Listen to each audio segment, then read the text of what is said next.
வணக்கம் தோழர்களே. சி ஓட்டஸ் கருத்து கணிப்புப்படி தமிழ்நாட்டில் அடுத்து யார் முதலமைச்சர் என்கிற பரபரப்பான கருத்து கணிப்பை வெளியிட்டிருக்கிறது. இது பெரிய பேசு பொருளாக தமிழ்நாட்டில் மாறி இருக்கு. நீங்க தமிழ்நாட்டினுடைய அரசியல் கட்சியை பார்த்தீங்கன்னா அது வேற லெவல்ல இருக்குங்க. எல்லாரும் மொத்தமா நின்றுகிட்டு திமுக தான் எங்களுக்கு எதிரி அப்படின்னு பேச ஆரம்பிச்சிருக்கிறாங்க. அண்ணாமலை சொல்றாரு, திமுகவுக்கு நாங்கள் தான் உண்மையான எதிர்கட்சி, நாங்க தான் திமுகவுக்கு எதிராக நின்று களமாடுறோம் அண்ணாமலை. எடப்பாடியார் சொல்றாரு, திராவிட கட்சிகள் தான் இங்க ஆளும், நாங்களும் திமுகவும் தான் போட்டியே, நீங்கெல்லாம் ஓரமா உட்காருங்க அப்படின்னு அண்ணன் சொல்றாரு எடப்பாடியார். இந்த பக்கம் நீங்க பாத்தீங்க அப்படின்னா நாம் தமிழர் அது 4 வார்டு மெம்பர் சீட்டு கூட ஜெயிக்காது. ஆனா அவங்க சொல்லுவாங்க, நாங்க தாங்க ஒரே எதிரி, திமுகவினுடைய எதிரி நாங்க தான், திமுக தான் எங்க எதிரி, ஞாபகம் வச்சுக்கோங்க. அவங்க ஒரு பக்கம். கடைசியா பார்த்தா விஜயும் அதே தான் சொல்றாரு, மேடையில நின்னுக்கிட்டு எங்களுக்கு திமுகவுக்கு தான் போட்டியே, மத்தெல்லாம் ஓரமா போ போ அப்படின்னு அவர் சொல்றாரு. நம்ம மக்களுக்கு சிரிப்பா சிரிக்குதேயோ, எல்லாரும் எதிராக நின்றுக்கிட்டு ஏயா அப்படி சின்ன பிள்ளை விளையாட்டு விளையாடுறீங்கன்னு கேட்டுக்கிட்டு இருந்தாங்க. இந்த சூழ்நிலையில தான் பரபரப்பான சி ஓட்டஸ் கருத்து கணிப்பு வெளிவந்திருக்கு. இப்போ ஒட்டுமொத்த தமிழ்நாட்டினுடைய அரசியல் களம் எப்படியா இருக்குன்னா, ஒருவேளை அதிமுகவும் பிஜேபியும் தெளிவா கூட்டணி வச்சுதான் நம்ம வந்து சட்டமன்ற தேர்தலை சந்திப்போம் அப்படின்னா அதிமுக கூட்டணி ஒன்று நடக்கும். அந்த அதிமுக கூட்டணி என்டிஏ கூட்டணியான்றது இப்ப இழுபறியா இருக்கு, சண்டையா இருக்கு. ஏன்னா உள்துறை அமைச்சர் அமித்ஷா கூச்சமே இல்லாம என்டிஏ கூட்டணி தமிழ்நாட்டில் வென்று ஆட்சியை பிடிக்கும், ஒரு பூச்சியை கூட உங்களெல்லாம் பிடிக்கவே முடியாது. தமிழ்நாட்டு ஆட்களுக்கு என்ன அறிவுலன்னு நினைக்கிறீங்களா? நாங்கெல்லாம் பல நூற்றாண்டுகளாக அறிவு சார்ந்த வாழ்க்கை வாழ்ந்தவங்க, எங்ககிட்ட இந்த உருட்டெல்லாம் விட்டக்கூடாது. இதுல பெரிய அளவுல பேசிட்டு இருக்கிறது யாருடா அப்படின்னா, அடுத்த ஆட்சியை பிடிக்கிறது நாங்க தான். யார்? நம்ம அண்ணன் சீமானு. சீன்லே இல்லாத சீமானு, நாங்க தான் ஆட்சியை பிடிப்போம், ஒரு கால் எளிய தமிழ் பிள்ளைகள் ஆட்சிக்கு வந்தால் நீ செத்தடா. இந்த சாவடிக்கிறதுக்கு எதுக்குடா ஒருத்தன் ஆட்சிக்கு வரணும்? வாழ வைக்கிறதுக்கு தானே ஆட்சிக்கு போகணும். ஒரு மனுஷனை வாழ வச்சேன், ஒரு இனத்தை வாழ வச்சேன், சக இனங்களை அரவணைச்சு போனேன், எல்லா உழைக்கிற மக்களையும் அரவணைச்சேன், இதுதான் அரசியல். ஆனா நான் வந்தா கஞ்சா கேஸ் போட்டு வட இந்திய தொழிலாளர்களை பூரா துரத்தி அடிப்பேன், பொம்பளை பிள்ளைங்க கேஸை போடுவேன், ரேப் கேஸ் போடுவேன், அதை போடுவேன். இதுக்கு எதுக்கு? இது சும்மாவே நீ தெருவில் அலைஞ்சிக்கிட்டு அடிச்சுட்டு தெரியலாம், ரவுடித்தனம் பண்ணிட்டு தெரியலாம். இப்போ அவர் ஒரு பக்கம் நிற்கிறாரு, ஒரு முனை போட்டி. இங்கே பாஜகவும் அதிமுகவும் அவர்களுடைய கூட்டணியும் ஒன்று. இந்த பக்கம் விஜய் நிற்க போறாரு, இந்த பக்கம் திமுக நிற்க போகுது. இப்போ 4 முனை இப்போதைக்கு 4 முனை தேர்தல் நடக்க போகிறது. இப்போ 4 முனை தேர்தல் அப்படின்னு போது ஓட்டு சிதறுவதற்கான வாய்ப்பு அதிகம் இருக்கு. ஆனா இதுல என்ன அப்படின்னா, திமுகவினுடைய கூட்டணி ரொம்ப சாலிடா இருக்கிறாங்க. அப்ப திமுக கூட்டணி நல்ல வலிமையா சாலிடா இருக்கிறதுனாலதான் இப்ப இந்த கும்பல் கதறாங்க. நீங்க பலரையும் பார்த்திருக்கலாம், விஜய் மேடையில பாத்தீங்கன்னா திமுக கூட்டணி திமுக கூட்டணி திமுக கூட்டணி, அதே மாதிரி அண்ணாமலையை பார்த்தா திமுக கூட்டணி திமுக கூட்டணி திமுக கூட்டணி. இவங்க கேட்டா, உங்களுக்கு வெட்கமா இல்லை, இன்னுமா திமுக கூட்டணியில் இருக்கிறீர்கள்? ஏன் உன் கூட சேர்ந்து மானங்கட்டு போறதுக்கு அங்க இருந்துட்டு போறோம்? உனக்கு என்ன பிரச்சனை? நல்ல பிரச்சனை நடந்தா பாராட்டுறோம், தப்பு நடந்தா சுட்டி காட்டுறோம், கேட்கலன்னா போராட்டம் நடத்துறோம். நாங்க அதுல தெளிவா இருக்கோம். நீ எந்த அரசியல்ன்றத தெளிவுபடுத்திக்க.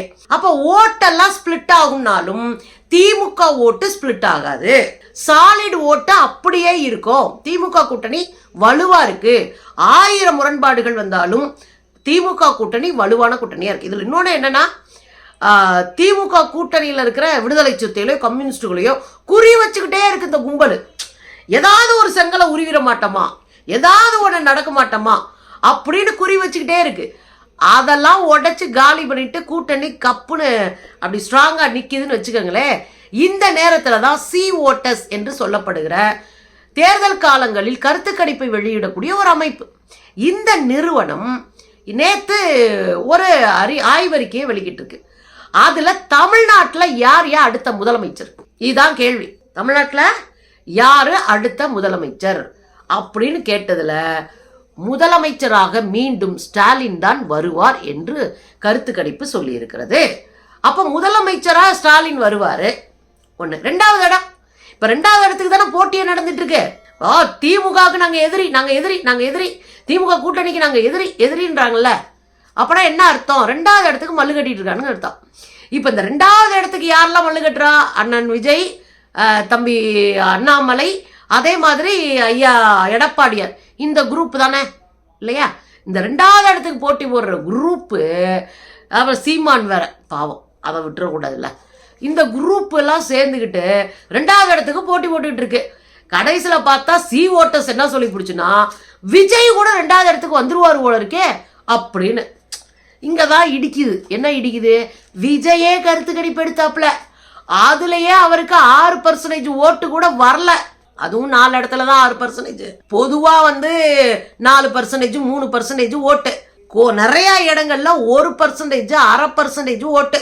இது நான் எடுத்தது இல்ல, விஜயோடைய தமிழக வெற்றி கழகம் எடுத்திருந்த புள்ளி விவரம். அந்த கருத்து கணிப்பை பத்தி நான் பேசுறேன். அப்ப 2வது இடத்துக்கு யாருடான்னா 4% கூட ஓட்டு இல்லாத விஜய் தான் 2வது இடமா. இது என்னடா கூத்தும் கொடுமையுமா இருக்கு. சரி, ஓகே, விஜயே வரட்டும். வந்தாருன்னா அவருக்கு என்னங்க ஓட்டு ரேஷியோ இருக்கு? அவர் இது வரைக்கும் என்ன மாதிரியான அரசியல ஈடுபட்டாரு? அரசியல் அனுபவம் என்ன? எப்படி திடீர்னு அவர் 2வது இடத்துக்கு வர்றாருன்னா, எனக்கு சி ஓட்டர்ஸ் ஓரளவுக்கு கரெக்டாக சொல்றவங்க தான். ஆனால் எதை வச்சு இப்படி சொன்னாங்க? அவங்களே நாங்கள் வரமாட்டோம் போது. இதில் 3வது இடம் யாருடானா நம்ம அண்ணாத்த எடப்பாடியார்.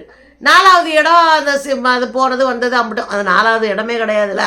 அப்ப 3 பேரும் பாத்தீங்கன்னா பல ஆண்டுகளாக ஆட்சி நடத்திய அதிமுக 3வது இடத்துக்கு போயிடுச்சு. இது ஏதோ பிளான் பண்ணி போட்ட மாதிரி இருக்கே. பாஜக கொடுத்துற லிஸ்ட் அப்படியே அடிச்சு விட்ட மாதிரி இருக்கு. தெரியல, நம்ம பார்ப்போம். ஸ்டாலினுடைய ஆட்சியை 36% பேரு ஓகே நல்லா இருக்கு அப்படின்றாங்க. 51% பேரு ஸ்டாலின் ஆட்சி திருப்தியா இருக்குன்றாங்க. அப்ப பாதி போயிருச்சு. இந்த பக்கம் யாரு அப்படின்னா, அதான் உங்களுக்கு காமெடி எல்லாம் காத்திருக்கு. ஸ்டாலின் எவ்வளவு மார்க் வாங்கி மோதாடத்துக்கு போனார்னா 27%. நீங்க திமுக கூட்டணியோடைய பர்சன்டேஜ் 40 சில்ற, ஆனா 27% பேர் சூப்பர்ன்றாங்களாம். அதுக்கப்புறம் இவர் விஜய 18% பேர் சூப்பர் அப்படின்றாங்களாம். அப்புறம் நம்ம எடப்பாடியார 10% பேர் ஓகே அவரு தான் வருவாரு முதலமைச்சர். ஆட்டுக்குட்டி 9%. இது எந்த ஒரு கதையா? ஆட்டுக்குட்டிக்கு இங்க என்னையா வேலை? சரி, அது ஒண்ணு பக்கம். ஆக 27% வாக்குகளோட ஸ்டாலின் முன்னிலையில இருக்கிறார் அப்படின்னு இவங்க ஒரு கருத்து கணிப்பை வெளியிட்டு இருக்கிறாங்க. இதோட பார்த்தீங்க அப்படின்னா ஸ்டாலின் அவர்களுடைய செயல்பாடு எப்படி இருக்கு அப்படின்னா 52% பேர் ஓகே நல்லா இருக்கு அப்படின்னு சொல்லியிருக்காங்க. மிச்சவங்க எல்லாம் நல்லா இல்லைன்னு சொல்லியிருக்காங்க. இதாயா தமிழ்நாட்டில் நடந்துகிட்டு இருக்கு. இன்னொரு பக்கம் பாத்தீங்கன்னா, யாரு விருப்பப்படுகிற தலைவர் அப்படின்ற கேள்விக்கு ஸ்டாலின் தான் முதல்ல இருக்காரு. யாரா விருப்பப்படக்கூடிய தலைவரா இருக்காரு தமிழ்நாட்டுலன்னா ஸ்டாலின் தான். அவர் தான் விருப்பப்படக்கூடிய தலைவரா இருக்காருன்னு சி ஓட்டர்ஸ் சொல்லுது. எம்எல்ஏக்கள்ல நல்லா திருப்தியா இருக்காரு. நல்ல திருப்தி அப்படின்னா ஒரு 15% நல்ல பக்காவான எம்எல்ஏங்க இல்லங்க, பரவாயில்ல. 32% மொத்தமா சேர்த்தா 47% மேல எம்எல்ஏக்களுடைய செயல்பாடுகளும் போடுதுன்னு சி ஓட்ட சொல்றாங்க. இன்னும் கூடுதலா செயல்படணும். நமக்கு ஒரு மக்கள் ஓட்டை போட்டு வாய்ப்பு கொடுத்துருக்காங்கன்னா நம்ம ஓட்டுக்கு அசால்ட்டா கார்ல கொடியை கட்டிட்டு போறது இல்லை நம்ம வேலை. இறங்கி மக்களுக்காக களத்துல நிக்கணும். அவங்களுக்கு நல்லது கெட்டதுக்கு போய் அந்த வீட்டுல நிக்கணும், அந்த தெருவில் நிக்கணும். அதை செய்யலைன்னா இனி வர்றங்காலத்துல எல்லாம் தூக்கி எரிஞ்சிட்டு போயிட்டே இருப்பாங்க. நம்ம ஒன்றும் பாஜக மாதிரி எதை செஞ்சுட்டோம் நெஞ்ச காட்டிக்கிட்டு போலியா ஒரு பொய் பிம்பத்தை கட்டமைக்கிற ஆட்கள் கிடையாது. நம்ம மக்களுக்கானவங்களா இருக்கணும். அதை முதல்ல எம்எல்ஏக்கள் புரிஞ்சுக்கணும். எடப்பாடியாரை பத்தி திருப்திகரமா அப்படின்னு கேட்டா 8% பேர் திருப்தி.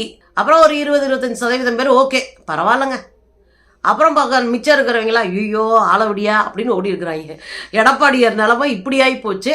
இதை கொஞ்சமும் புரியாம டெல்லியில போய் உட்காந்து கொடு ஆரம்பிச்சு காலில் விழுந்துட்டு கிடக்குறாரு. இப்ப இங்க பிரதானமா இருக்கிற பிரச்சனைகள் என்னவா பேசப்பட்டிருக்கு அப்படின்னா, பெண்களுக்கான பாதுகாப்பு இருக்கா அப்படின்னு இவங்க கேட்டிருக்கிறாங்க. இதுக்குள்ள ஒரு அரசியல் இருக்குங்க. தொடர்ந்து சமூக வலைத்தளங்களின் மூலமாக பெண்களுக்கு பாதுகாப்பில்லை பாதுகாப்பில்லை பாதுகாப்பில்லைன்ற தமிழ்நாட்டில் பரப்பப்பட்டுட்டே இருக்கு ஒரு செய்தி. எல்லா நாடுகளிலும் எல்லா ஊர்லயும் பிரச்சனை இருக்கு பெண்களுக்கு, தமிழ்நாட்டில் இருக்கு. ஆனால் தமிழ்நாட்டில் பிரச்சனை அப்படின்னா அதை சரி செய்வதற்கான முயற்சி இருக்கு, அதை தடுப்பதற்கான முயற்சி இருக்கு. அதை சரி நீ அடுத்து நடக்க விடாம பாக்குறதுக்கான வேலையிலேயாவது குறைஞ்சபட்சம் இறங்குறாங்க. ஆனா இது எதுவுமே இல்லாம அப்படித்தான் செய்வேன்னு உட்காந்துருக்காங்க வட இந்தியால. ஆனா இந்த சி ஓட்டர்ஸ் போன்ற வட இந்திய நிறுவனங்கள் திட்டமிட்டு பெண்களுக்கு எதிரானது என்று தமிழகத்தை கட்டமைக்க பார்க்குறாங்க. இது ஆபத்தானது. ஏன் ஆபத்தானதுன்னா, தப்பு நடந்தா அவனை பிடிக்கிறாங்க, பிடிச்சி உள்ள போடுறாங்க. நீங்க எந்த கிரைம் நடந்தாலும் சட்ட ரீதியாக அவங்க அரசு செய்யப்படணும், அவங்களுக்கு தண்டனை கொடுக்கணும். இந்த என்கவுண்டர்லாம் தூக்கி ஓரம் கட்டி வச்சுட்டு சட்ட ரீதியாக அவனுக்கு என்ன பனிஷ்மெண்ட் கொடுக்கணுமோ அதை செய்யணும். அதை அரசு செய்யுது. அரசு வேடிக்கை பார்க்கல. எடப்பாடியாருடைய ஆட்சியை போல சிபிஐ வந்து கண்டுபிடிக்கிற வரைக்கும் வேடிக்கை பார்க்கல. உடனே கைது பண்றாங்க, உடனே ரியாக்ஷன் நடக்குது. அது பரவாயில்லன்ற கூடுதல் பொறுப்போட இன்னும் கொஞ்சம் பெண்களை பாதுகாக்கிற இடத்துல அரசு இயங்கணும், அரசு வரணும். அது ஒண்ணு. தலித்துகள் மீதான தாக்குதல்கள், அதுல அரசு கூடுதல் கவனம் பண்ணணும். நேற்று அதுக்கான ஒரு மீட்டிங்ல நிறைய விஷயங்கள் பேசப்பட்டிருக்கு. வாய்ப்பு இருந்தால் நான் அதை உங்களுக்கு ஒரு சின்ன வீடியோவே போட்டு விடுறேன். நேற்று 5 மணி நேரம் முதலமைச்சரும் தலித்துகளுடைய வாழ்க்கையில மாற்றத்தை ஏற்படுத்துறதுக்கு என்ன பண்ணலான்ற பேசிக்கா உட்காந்து பேசியிருக்கிறாங்க நேற்று. அது ஒரு பெரிய மீட்டிங் முடிஞ்சிருக்கு, நம்ம அதை பத்தி பேசியே ஆகணும்.